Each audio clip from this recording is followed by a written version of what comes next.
ఏలూరు నగరంలో శంకరమఠం వీధిలో ఉన్న శ్రీమద్ మార్కండేయ వేద పాఠశాలలో కలశ స్థాపన, వేద పారాయణ మహోత్సవాలు అత్యంత వైభవంగా జరుగుతున్నాయి. ప్రతిరోజు ఉదయం 10 గంటలకు గాయత్రి అమ్మవారి కుంకుమ పూజలు, సాయంత్రం 6 గంటల నుంచి సాంస్కృతిక కార్యక్రమాలు నిర్వహిస్తున్నారు. ఆధ్యాత్మిక సాంస్కృతిక కార్యక్రమాలను తిలకించేందుకు భక్తులు అధిక సంఖ్యలో తరలి వస్తున్నారు. సాంస్కృతిక కార్యక్రమాల్లో భాగంగా జరిగిన సంగీత కచేరీ భక్తులను విశేషంగా ఆకట్టుకుంది.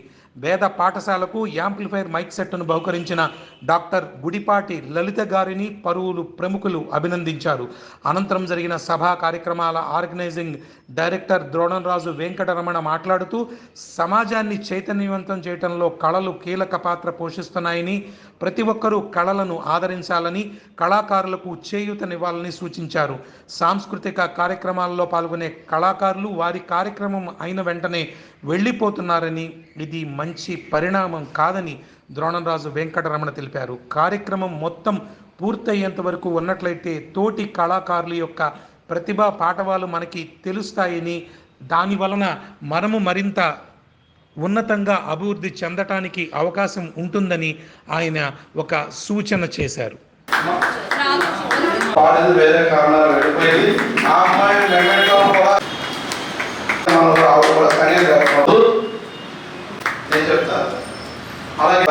సత్కరించవలసిందిగా కోరుతున్నాం. అలాగే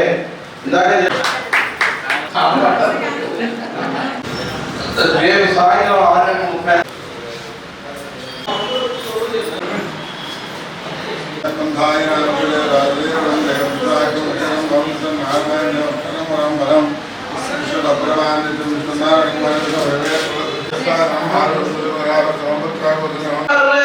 కళ గురించి ఎంకరేజ్ చేయకపోతే ఇక ప్రేక్షకులు ఏం చేస్తారు? వారు ఎవరిని విమర్శించక ఏ కళాకారు నేను మాట్లాడేది నలుగురు మధ్యలో కాదు. ఇది నాకు ఒక బలమైన ఆయుధం ద్వారా ఇది బయటకు వెళ్తుంది ప్రపంచవ్యాప్తంగా. ఎవరు పాడైతే వాడు వెళ్ళిపోవడం, తర్వాత వాడు ఉండాలో లేదో తెలియని పరిస్థితి ఎదురులో నెలకొందంటే ఇక భవిష్యత్తులో నిర్వాహకులు చేసే పరిస్థితి లేదు. లలిత గారు ఆ వయస్సులో కష్టపడి 10 రోజులు బట్టి అందరూ టైం తీసుకుని వచ్చిన వాళ్ళు అభినందనీయులు, ఖచ్చితంగా వాళ్ళకి కృతజ్ఞతలు తెలియజేస్తున్నాం. రాని వాళ్ళకు కూడా నేనేం అంట్లా అనుకోని కారణం రాకపోవచ్చు. ఇదే పొలిటికల్ మీటింగ్ అందరి పేర్లు వాస్తవ ఎమ్మెల్యేల పేర్లు వేసేసి ఎంపీ పేర్లు వేసేయడానికి అడిగి ఫోన్లు చేసి కార్యక్రమానికి రమ్మని చెప్పి వేసిన తర్వాత ఆ కళ పట్ల గౌరవం ఉందా, గౌరవం లేదా కళాకారులకి? ప్రేక్షకులు ఎవరు ఆశించడం మానేశాం. సెల్ ఫోన్ చూస్తున్నారు, టీవీ చూస్తున్నారు అని చెప్పి ప్రేక్షకులు ఆశించడం మానేశాం. కనీసం కళాకారులు కూడా మనం సహకారం చేయకపోతే భవిష్యత్తు ఖచ్చితంగా నిర్వాహకులు లేదు.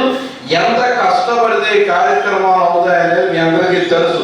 ఆవిడ వంతు ఆవిడ కష్టపడ్డారు, నా వంతు నేను కష్టపడ్డాను, వాళ్ళ వంతు వాళ్ళు కష్టపడుతున్నారు.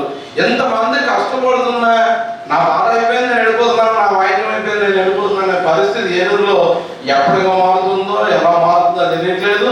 ఇది కేవలం కళాకారులు సౌలదేవత ఆలోచించి కళాకారులు అందరూ సహకారం చేస్తే నిర్వాహకులు చేయగలుగుతారు.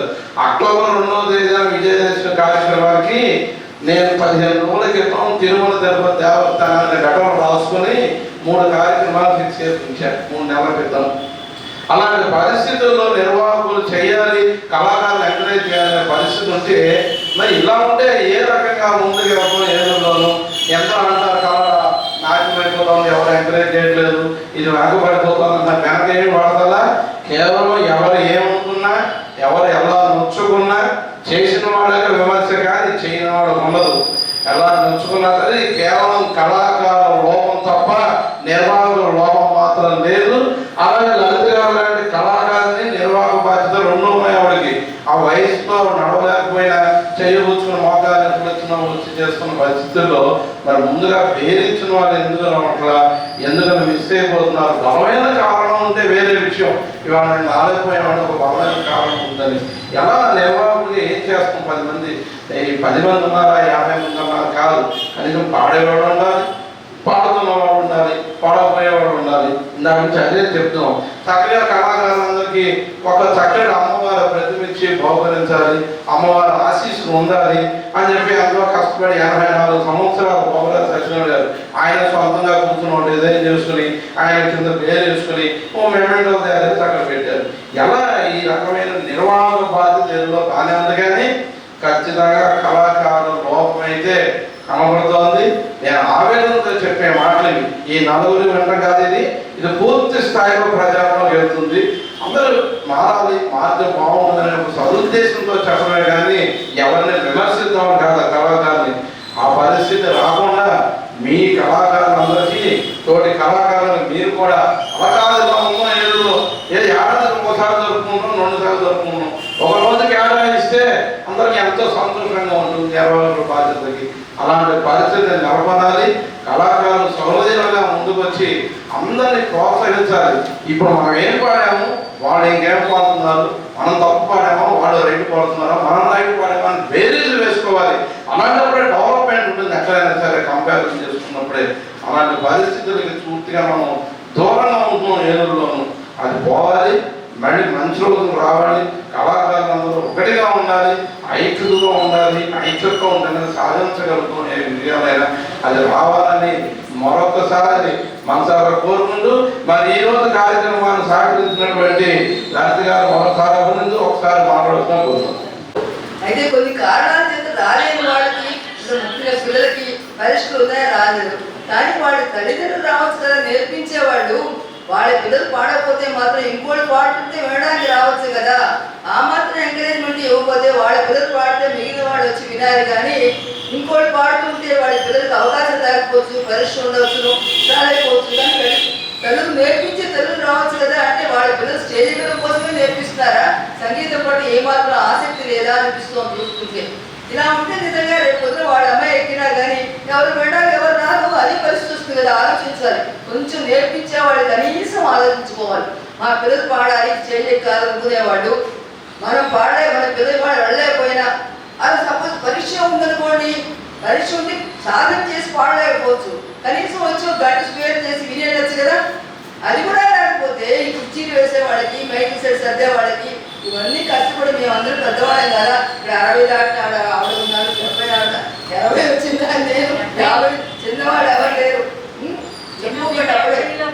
అప్పుడు చెప్పండి రాలేదుగా, చెప్పదు అక్కడ 86 ఉన్నారు. మరి మేమందరూ ఇంత పెద్దవాళ్ళే వస్తున్నాం. సరే ఆర్గనైజర్స్ వాళ్ళకి సంగీతంలో నిజంగా తాళాలు వేయడాలు రాగాలు తెలియపోయినా కానీ ప్రోత్సహించాలని ఉద్దేశంతో రమణ గారేంటి, అక్కడ కృష్ణ గారేంటి, అలాగే సత్యనారాయణ గారేంటి ప్రోత్సహించాలని ఉద్దేశంతో ఇంత కార్యక్రమానికి ఏర్పాటు చేస్తుంటే, ముఖ్యంగా ఇక్కడ ఉన్న టీచర్ గారు కూడా చెబుతున్నారు, కనీసం మీ పిల్లలు పాడలేకపోతే తెలుగు కూడా రావచ్చు, వచ్చి కాసేపు తెలుసు కదా. అది నేర్చుకునే పిల్లలు మరి పసిపిల్లలు కాదు, ఇంటికి వచ్చి ఇంట్లో వదిలిపెట్టేసి రాలేకపోయినంత వయసు కాదు కదా. కనీసం వాళ్ళు వచ్చి మిగిలిన పాడేవాడిని ఎంకరేజ్ చేస్తే బాగుంటుంది. కుర్చీలు నిండుతాయి, పాడేవాడికి కాదు ఉత్సాహం ఉంటుంది. ఇంకా ముందు ఆ పని చేస్తే బాగుంటుంది. మీ అమ్మగారు చూపించు కదా, మీరు వచ్చి పాడారు బాగుంది అంటే నువ్వు ఉన్నావు కాబట్టి నేను అన్నా అనుకోవద్దు. కనీసం తల్లిని కూడా వచ్చి నిన్నే అంటున్నారు, మీ అమ్మగారు లేరా ఇంటి దగ్గర. ఓకే పోనీ అలాంటి పరిస్థితులు ఉంటే వేరే విషయం. నాన్నగారు వచ్చారు, ఇందాక నుంచి కూర్చున్నారు, వాళ్ళ పిల్లలు చేసి పాడించడమే కాకుండా శ్రద్ధగా ఇందాక నుంచి కూర్చున్నారు, సంతోషం.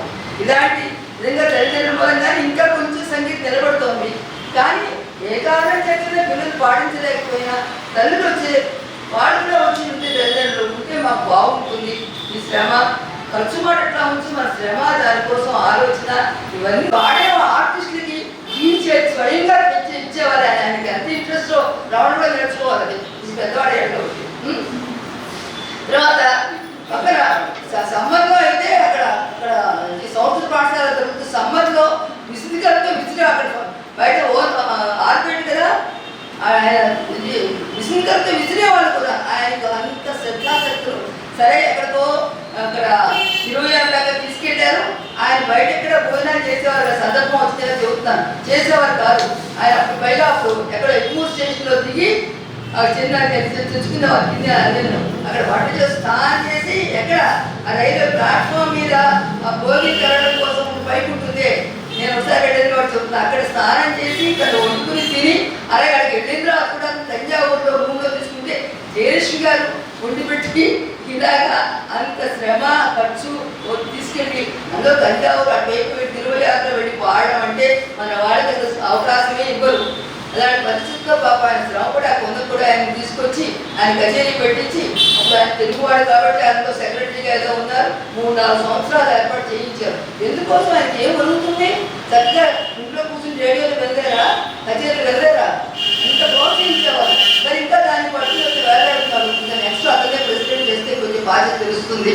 అందరికీ చేయించడం కాదు. అంచేత నిజంగా నేర్పించే తల్లిదండ్రులు వాళ్ళు కూడా కాసేపు వచ్చి కూర్చుని వాళ్ళ పిల్లలకి పాడడానికి అవకాశం ఉండొచ్చు. ఇప్పుడు గంగాభవాని పాపం తను వచ్చింది సేపు కూర్చుంది. అంచేత అలాగే సరే మీ ఇంటి పక్కనే అనుకోండి, మా ఇంటి మీకు దూరం నుంచి కూడా వచ్చి అంత శ్రద్ధగా వచ్చి కూర్చుంటున్నారు. అంచేత వీళ్ళందరికీ పనులు లేవా, సంసారాలు లేవా, వస్తున్నారు కదా. అంచేత వస్తే బాగుంటుంది.